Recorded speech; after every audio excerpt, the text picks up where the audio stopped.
I am 71 years old. For 30 of those years, I held a title that opened every door inside the Catholic Church in rural Mississippi and southern Tennessee. Diocesan Exorcist. That means I was the man the bishops called when everything else had failed.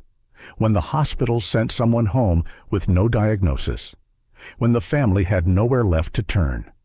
I walked into those homes carrying the full weight of 2,000 years of sacred authority, and every person in every room believed I spoke with the power of God Himself. I want you to understand that before I tell you what I saw, because what I am about to say only carries its full weight if you first understand how completely I believed in what I was doing, and how completely the institution I served used that belief against a dying woman. My name is Father Gerald Musso. I was ordained in 1976. I performed my first exorcism in 1984. And in the winter of 1993, inside a farmhouse 20 miles outside of Corinth, Mississippi, I watched a church I loved use the language of God to bury a crime. I said nothing for 28 years. I am saying something now because Margaret is dead, because I am old, and because the silence has become heavier than I know how to carry alone. If you are watching this and you have someone you love inside an institution that has ever told you to trust it over your own eyes, please stay. What I am about to tell you happened in a real place, to a real woman, and it is still happening. Please stay and bear witness with me. Subscribe to this channel, like this video, and activate the notification bell, because these words belong to the people who were never allowed to speak for themselves. I grew up in Natchez, Mississippi. My father ran a hardware store. My mother taught Sunday school at St. Mary's Basilica every week of her adult life without exception, including the Sunday 3 days after her own mother died. That is the kind of faith I was raised inside. Not soft, not occasional, total. I entered the seminary at 22 because I genuinely believed I was called. I was not performing piety. I was not escaping something. I wanted the answers to the questions that kept me awake, and the church offered a complete architecture of meaning that felt, at 22, like standing inside a cathedral after years of living in a field. I was ordained at 26. I spent my first 8 years in parish work in the Delta, at small congregations, farming communities, people who believed with the same total unself-conscious conviction my mother had. I loved that work. I believed I was doing the most important thing a human being could do. In 1984, the bishop approached me after a confirmation ceremony in Tupelo and told me he had been watching my ministry. He said he saw in me a particular quality of steadiness. The word he used was imperturbable. He told me the diocese needed someone for specialized pastoral work, someone who would not flinch, someone the institution could trust to handle sensitive situations with discretion. I was 34 years old, and I felt chosen by God in a way that went beyond ordination. I said yes before he finished the sentence. The training was not what I expected. There were no dramatic ceremonies, no ancient texts passed hand to hand in candlelight. It was procedural, a manual, a set of assessment criteria, a hierarchy of permissions. I was taught that genuine possession was extraordinarily rare, that most cases were psychiatric, and that my primary role was discernment, determining whether what I was seeing was spiritual, psychological, or physical in origin, and routing accordingly. I was taught that discretion was not merely professional courtesy, but a theological imperative. The church's credibility, I was told, depended on it. I accepted that completely. I believed it completely. The call came in October of 1993. A priest in Corinth named Father Dennis Halloran contacted the diocese on behalf of a family named Thibodeau. The woman in question was named Margaret. She was 41 years old. She had been a devoted parishioner her entire life, raised her 3 children in the church, volunteered at the parish school, served on the liturgical committee for 11 years. Over the previous 8 months, she had become, as Father Halloran described it, increasingly unreachable. She had stopped attending Mass. She had stopped speaking to her children in coherent sentences at times. She had begun saying things in the night that her husband found terrifying. The family had taken her to a physician in Memphis. The physician had found nothing clinically definitive and had suggested psychiatric evaluation. The family had refused. They wanted a priest. I drove to Corinth on a gray Tuesday morning in November. The sky was the color of old pewter, and the fields on either side of the highway were stripped and bare. I remember the drive with a specific clarity that I do not entirely understand, except that the body sometimes knows before the mind does that something is about to change it permanently. Margaret was sitting in a wooden chair in the front room of the farmhouse when I arrived. The curtains were drawn. Her husband, a quiet man named Cecil, stood near the door with his hands folded in front of him like a man waiting for a verdict. 2 of her adult children were in the kitchen. Father Halloran was already there, standing near the window, and next to him stood a man I did not expect. Bishop Arsenault, the bishop of the diocese himself. Standing in a farmhouse in Corinth, Mississippi, on a Tuesday morning in November for a preliminary assessment that did not require his presence. I understood in that moment that something had already been decided. I did not yet know what. If what you are hearing matters to you, if you believe that the people inside these stories deserve to be witnessed, subscribe to this channel and activate the notification bell. Every person who stays is one more witness to what was buried. I began my assessment. I spoke with Margaret privately for 40 minutes. She was not incoherent. She was frightened, profoundly frightened, in the way that a person is frightened when they have been saying something true for a very long time and no one has believed them. She told me she had not been sleeping. She told me she heard things at night. She told me she felt something watching her from inside the house. She said it had begun, the fear, the sleeplessness, the sense of something wrong, approximately 18 months earlier. I asked her what had changed 18 months ago. She looked at me for a long time without speaking. Then she said, quietly and with great precision, that she had told Father Halloran something that Father Halloran had told her to forget. I asked her what she had told him. She looked past me toward the door, which was closed, and she said that a visiting priest who had led the parish retreat the previous spring had been alone with her daughter. Her daughter was 14. What she described was not ambiguous. It was not a misunderstanding. It was a specific, credible account of a specific harm done to a specific child by a specific man. And Margaret had brought it to her parish priest, and her parish priest had told her she was mistaken, that she had misunderstood, and that the priest in question was a man of deep integrity, and that pursuing this would cause tremendous harm to the parish and to her family and to her daughter, who would have to live in this community for the rest of her life. 8 months later, Father Halloran had called the diocese. Margaret was disturbed, he said.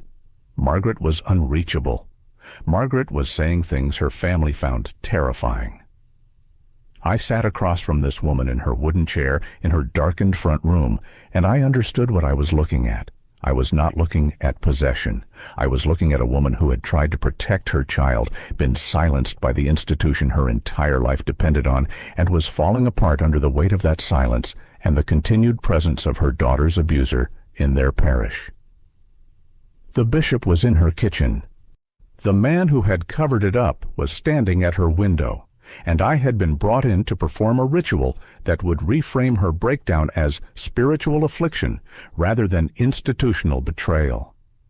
I went back into the main room. The bishop pulled me aside near the hallway before I could speak. He told me the family was suffering. He told me they needed spiritual intervention. He told me Margaret's mental state had made her confused about certain events, and that the kindest thing I could do, the most pastorally responsible thing, was to give this family a framework for healing that did not involve accusations that could destroy innocent reputations and cause irreparable harm to a parish that was the spiritual home of 300 families. He said it without raising his voice. He said it with the calm of a man who had said it before. I performed the exorcism. I want to stop here and make sure you understand what I mean when I say that, because it is the center of everything I have to tell you, and I will not let it pass quickly. I stood in that front room. I spoke the words of the rite of exorcism in Latin. I commanded spirits to depart. I laid hands on a woman who was not possessed by anything except grief and terror, and the particular madness that descends on a person when every institution around them insists that what they know to be true is false. Her husband wept. Her children stood in the kitchen doorway. Father Halloran prayed quietly near the window. The bishop observed with his hands folded and his face composed. And Margaret looked at me during the ritual with an expression I have spent 28 years trying to find the right word for. It was not anger. It was not fear. It was the expression of a person watching the last door close. I drove home in the pewter gray afternoon, and I did not stop the car. I did not call anyone. I went to the rectory, and I sat at my desk, and I did not eat dinner, and I told myself that I had acted within the boundaries of my authority and my training, and that the pastoral discernment of a bishop outweighed my own uncertainty, and that God saw what happened in that room, and God would act in His due time. I told myself that for 28 years. If these testimonies matter to you, subscribe to this channel and activate the notification bell. The only thing that keeps these stories from disappearing is the people willing to stay and listen. Margaret was admitted to a state psychiatric facility in January of 1994. She was there for 11 months. Her diagnosis changed 3 times. A nurse's note from that year, which I obtained through a contact 2 decades later, described her as a woman who spoke obsessively about something that had happened to her daughter and became agitated when staff suggested she focus on her own well-being. She was discharged. She never returned to the parish. She and Cecil separated in 1997. I received word through Father Halloran in 2004 that she had died. Cardiac arrest, 62 years old. She died without anyone from that farmhouse, from that bishop, from that ritual, ever acknowledging what she had told them. The visiting priest, who had been alone with her daughter, continued in ministry. I checked. He retired in 2009. His retirement was celebrated with a parish dinner and a framed letter from the diocese. I remained a diocesan exorcist until 2006. I performed 11 more assessments after Margaret. Some of those were genuine pastoral care. Some were, I now believe, the same operation dressed in different clothing. By 2001, I had begun refusing cases that arrived with too much episcopal attention, too much institutional urgency, too much pressure toward a predetermined conclusion. I was not brave. I was merely becoming harder to use. I retired from active ministry in 2014. I moved to a small house in Oxford. I attended Mass for 3 more years out of habit, and then I stopped because I could not sit in a pew without seeing Margaret's face at the moment I began to speak in Latin, the last door closing. And I could not receive communion from hands that represented the same authority that had stood in her kitchen and decided her daughter's safety was worth less than a parish's reputation. I found Jesus again 2 years ago, not the institutional Christ, not the Christ of the rite of exorcism and the episcopal letter and the framed retirement dinner, the Christ of the 8th chapter of John, who knelt in the dirt when the powerful brought him a woman to condemn and wrote something in the ground that made every one of them leave. I do not know what he wrote. I have thought about it for 50 years. I think now that he may have written their names. I think he may have written what they had done. I think he may have written the names of the people they had silenced. I speak to him now without procedure, without hierarchy. Without the Latin, I spent 20 years memorizing. I speak to him about Margaret, and I tell him I am sorry that I was the last door, and I closed it, and I do not know what he does with that. But I know that the God described in the Gospels is not the God who stood in that farmhouse. That God was wearing a collar and a ring, and he had driven down from the diocesan office, and he already knew what conclusion he needed before he walked through the door. The real God, I believe now, runs down the road. He sees from a long way off. He does not require documentation. He does not require 2 witnesses. He does not need you to protect his name, because his name does not need protecting. It is the institution's name that needs protecting, and the institution will use every sacred thing it owns, every word of Latin, every laying on of hands, every appeal to your obedience and your faith and your love of the church to protect that name at the cost of whatever and whoever stands in the way. I burned my copy of The Rite of Exorcism in my backyard last spring. I watched the pages go. I said Margaret's name out loud in the afternoon air of Oxford, Mississippi, and it was the first time in 28 years I had said it outside of the interior of my own mind. It sounded different out loud. It sounded like what it was. A real name, a real woman, a real door I closed when I should have opened it.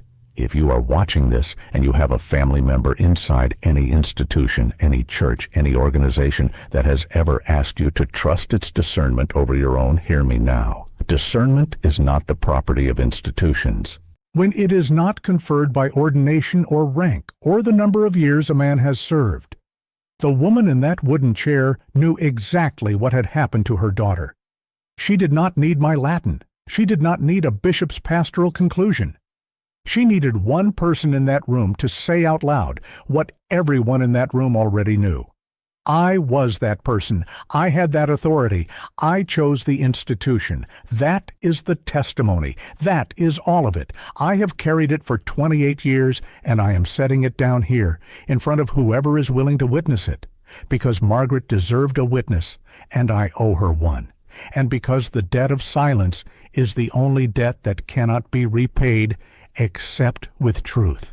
Subscribe to this channel, like this video, activate the notification bell. If one person watches this and finds the courage to say out loud what they already know, then these words have done the only thing they were ever meant to do.